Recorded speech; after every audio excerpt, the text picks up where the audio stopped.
Hi. I don't know about you, but I am feeling cold. Uh, yeah, we'll get by. We'll survive. Okay, so good to have this lovely, awesome, wonderful opportunity to just share something that is so close to my heart with every one of you out there. First things first, my names are Brown Jonathan Muyendeka, or just simply call me JM Brown.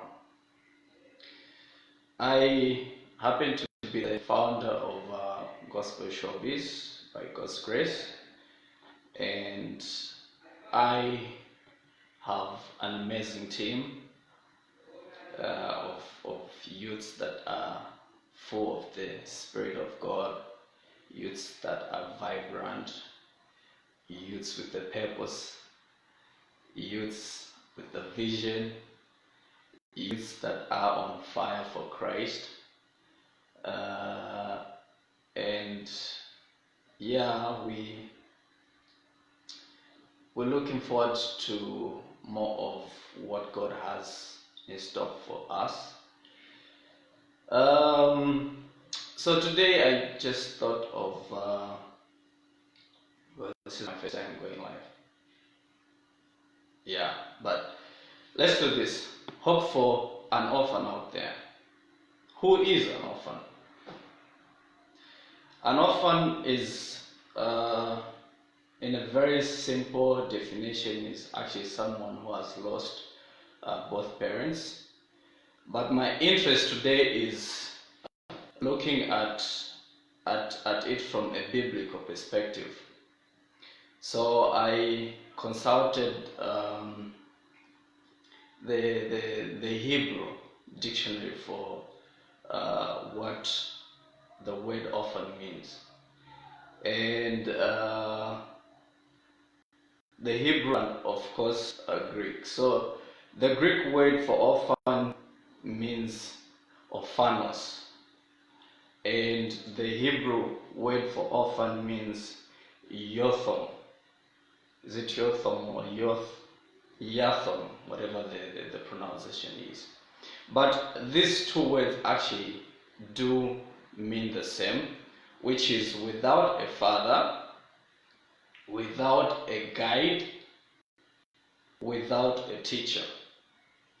So according to this definition, an orphan is simply someone who has or who is without a father, who is without a guide, and who is without a teacher.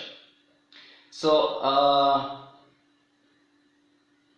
there's statistics by UNICEF records that there are about 153 million orphans around the world. 153 million. That's a whole lot of orphans out there. You can't even imagine. 153, that's just mind-blowing. And now the question is, where are these 153 million orphans? Who is looking after them? So now the other sad information that I managed to get hold of is that about 35,000 orphans step out of the orphanages every day. So even right now as I'm talking to you, there are some orphans out there who are running away from orphanages for reasons, various reasons. Others is because they feel ill-treated. Others because they are unable to handle a new life experience. It's hard being an orphan, and obviously in a a very short moment, I'll be able to share my experience with you people. So the other sad information that I gathered is that most of these orphans, they are found on the streets, and they become victims of human trafficking. They become victims of being used for drug dealing, for money rituals, and just all lot of wicked activities out there. And for those that get to have an opportunity to have someone that would choose to take them into their homes, quite a few manage to get to have a decent life and just become a somebody in life. So this issue is it's something that is quite serious, and well, depending from which definition, but if we're going to start with the definition of an orphan being someone that lacks a father or lacks a teacher or a guide, here's my personal experience or testimony. I actually lost my dad in '98. I don't know how old I was. Yeah, so before my dad passed on, I was actually my dad's favorite. So life was good, very good actually. Uh, we were living comfortable. So now, yeah, the core of the Lord came. My dad left. It was quite devastating for me. It's I was young, obviously, and now being exposed to a new lifestyle, it wasn't easy for me. So back in the days, I thank God that things have changed now.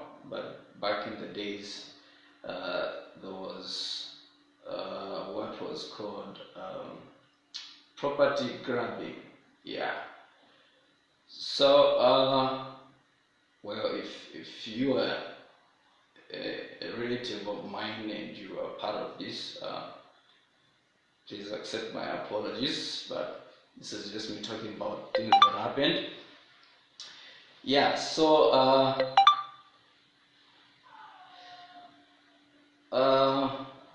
yeah, like I said, my apologies. My uncle and some other people, they came, grabbed almost everything that my late dad left for us, and life really became so hard. Um, I I remember a few years thereafter, I was writing my grade 7 exam. I couldn't afford to, well, not that I couldn't afford, but okay, it was just not possible for me to have my tuition fees sorted out, and that was very confusing and quite upset.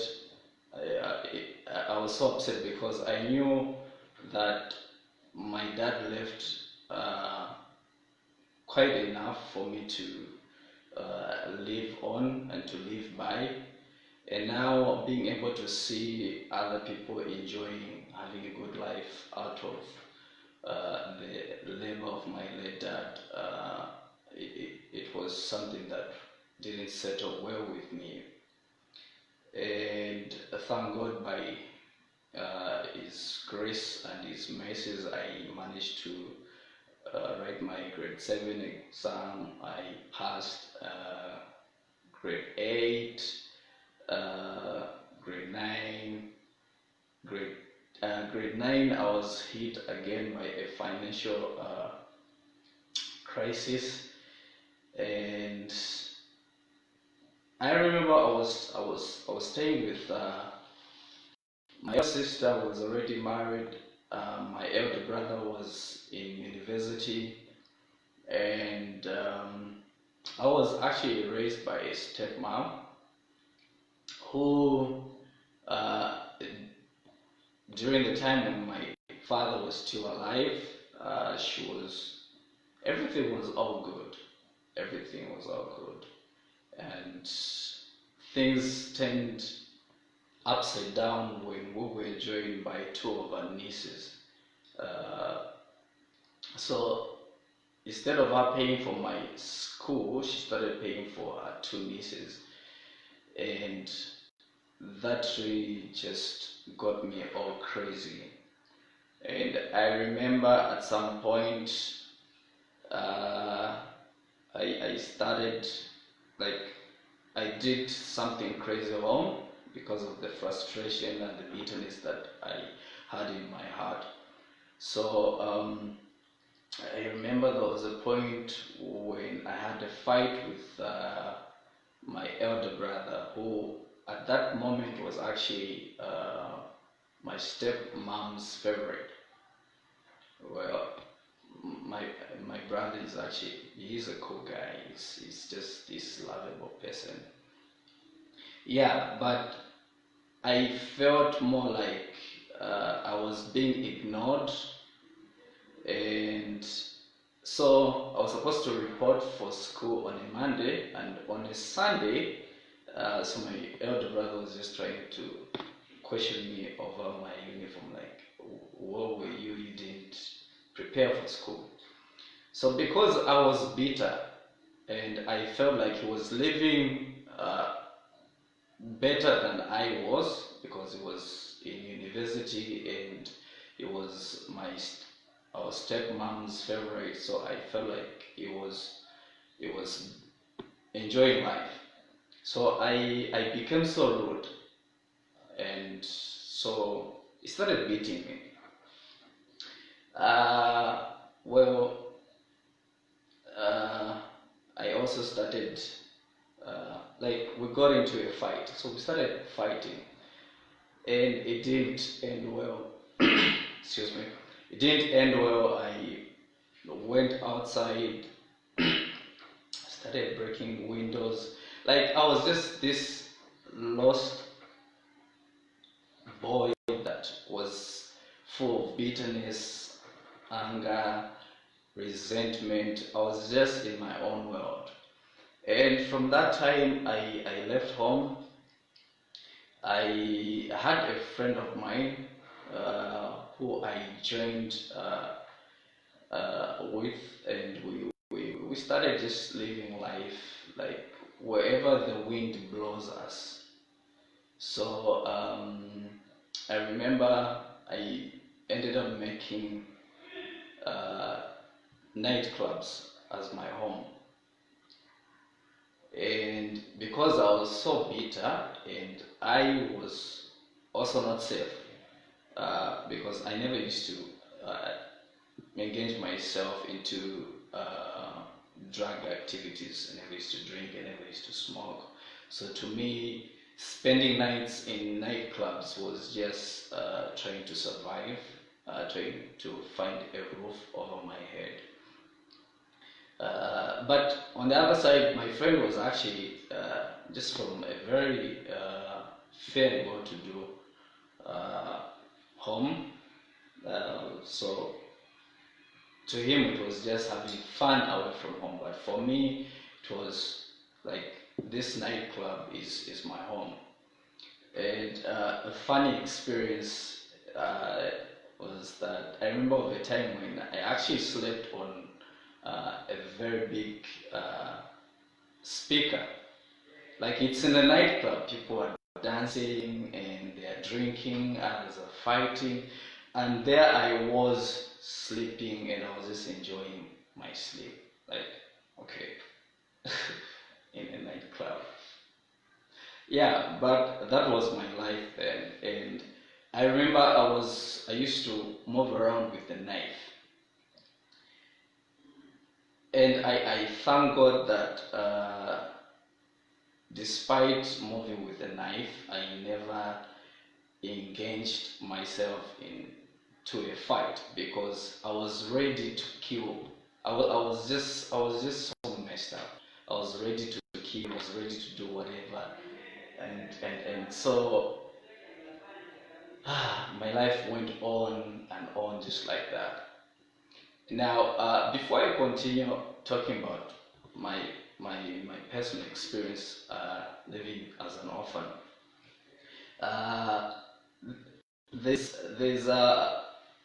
statistics shows it was actually conducted by UNICEF.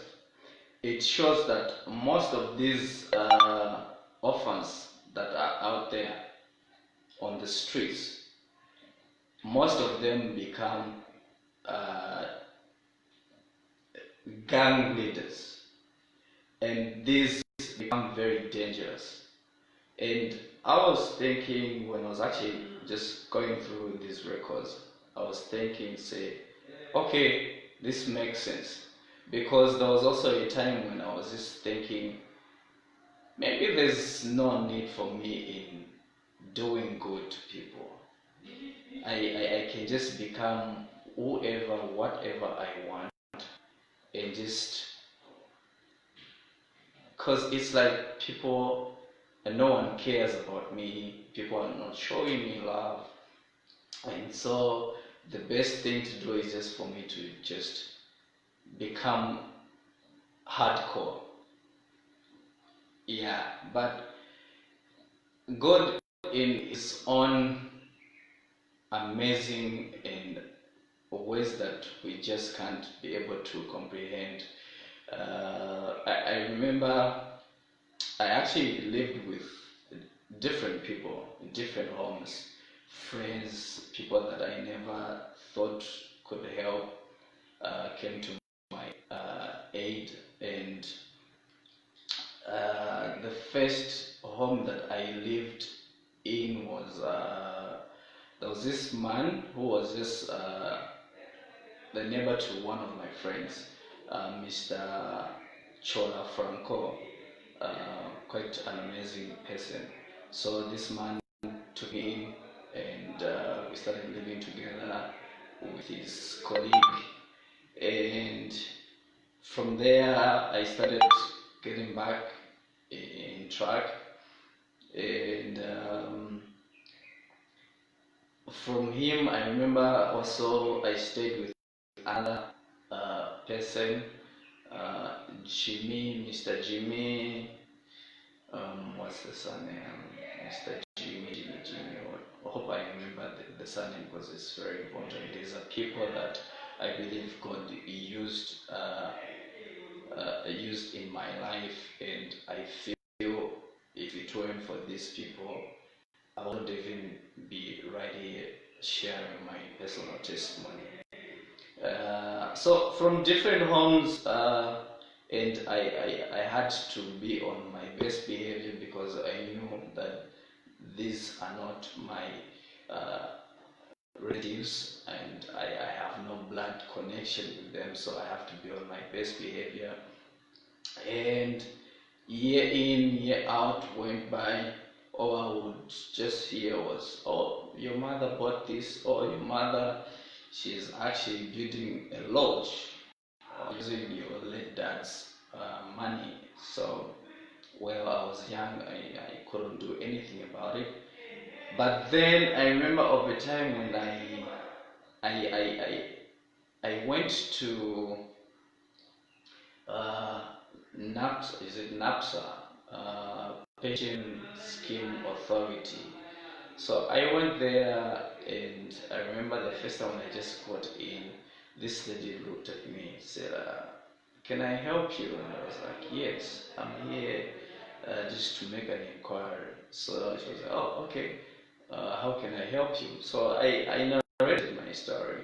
So I said, I lost my dad. My dad used to work for water affairs, and the story goes on like this. So I said, oh, okay, let me check on the records and also the financial statements. So she went through, and later on she got back to me and told me that unfortunately there's actually no money left. There's an administrator of the estate actually withdrew all the money. And when my dad just passed on, the administrator that we chose was actually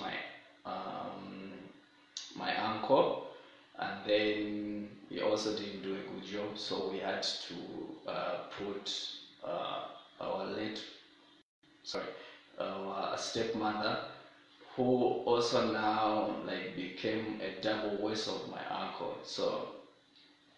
Uh, so I got back very disappointed, and then so I continued my life, you know, just became this boy, no focus in life. It was just a day as it comes, so it goes, and life continued like that. And then later on, I found myself in another home, uh, and these people were just as amazing as the previous people that had kept me. And a neighbor of mine was like, it was on a Sunday, so it was like, if you don't mind, I would like to invite you to church. So I was like, oh, church, okay. Uh, I have nothing to do, so it's all good. Yeah, so we went to church. It was Bread of Life Church. So found people were busy praying. It was intercession time. So yeah, everyone was praying, and I looked around. I said, oh, okay. And there was this guy who was like praying loud in tongues, and I was like, wow, I wish I could pray like him. So there I was, started praying the Lord's Prayer, and then yeah, it finished. I had to pray it again. It finished. I had to pray it again. It was 1 hour of intercession, and the only prayer I knew was the Lord's Prayer. So, and then later on, I dozed off, and the entire service I was fast asleep. Not until when I remember now Reverend Kango Mumba is with Bread of Life Kitwe now. He came over and started preaching. So he preached, and at the end of this sermon, he made an altar call asking those who wanted to give their lives to Christ to go to the front. And at that moment, I thought, oh, I guess this is just my time to try out this new thing and see how things or how my life will become. So I gave my life to Christ. It should be somewhere around September 2001. Yeah, and thereafter I actually became very, very overzealous. Yeah, born again. But I struggled with one thing, that was I still had bitterness in my heart towards my stepmom, because I felt she had done so damage to me, and I blamed her for everything in my life. And so, well, my life as a born again Christian kept on moving. Yeah, we'll go to church, we'll do this. I became quite active, and then I remember one of the elders approached me. They were like, "We want to know more about you. You're quite active in the church. So, what's your story?" So I shared my story, and then he said, "Maybe as a church we feel we are able to do something." So Later on, I had an appointment with our pastor at his house, and then I got to share my story with him. And then later on, to cut the long story short, the church started paying for my schools. I was actually out of school for quite some time. So my secondary education was entirely sponsored by the church. And then actually so was my college school. Like like I've just been this orphan that in a way I can't uh, put a finger on. God has been parenting. So well, some good years ago, I met one man that did an amazing job as far as parenting me was concerned. Yeah, I met Matthew Ngosa, or maybe I should put honorable now. He's an honorable man, not just by title or position in the society. I lived under his roof for in and out, total of 10 years. I learned so much. The man loved me, accepted me, his entire family, the Gosa family loved me, accepted me, and I got inspired by their way of life, how they loved God, and there was a time when they were actually like on top of the gospel music ministry or industry, so to say. And I was just getting more and more inspired. I was like, I also can be someone in life. I also can be used by God. So this man actually taught me how to be a man of integrity. He was indeed a family man, a man that sacrificed and provided for everyone equally. And I ran out of words.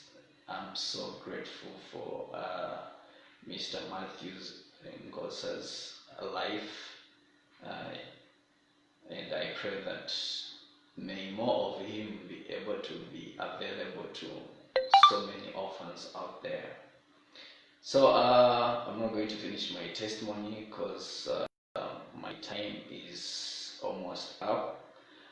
So we are going to continue talking about hope for an orphan out there. So before I go, duty calls, I'm actually still working, so okay. Alright, yeah, so we are going to continue to have a part 2, hopefully a part 3, or I don't know for how long it's going to take for us to be able to exhaust this important issue. So before I go, just quickly, I want to thank my team, Gospel Showbiz, for believing in this vision and just being able to put ideas together so that we get to be used as a tool and help change lives. So if you feel you have a question or you feel you equally do have a story to share, you feel you're an orphan that has lost it all, I just want to encourage you. There is a Father of fatherless, and that is God. I will leave you with one of my favorite scriptures, which is Romans chapter 8, verse 28. God is intentional about everything. God is never going to be taken surprised by whatever event in your life. Even before you became an orphan, you knew that you were going to be an orphan at some point. And I can assure you that whether today there happens to be like there's no one out there for you, there is definitely someone out there.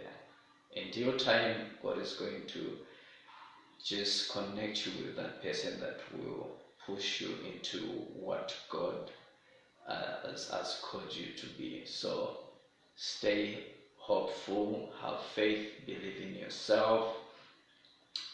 Crying, having a pity party, or being an orphan is not going to change anything.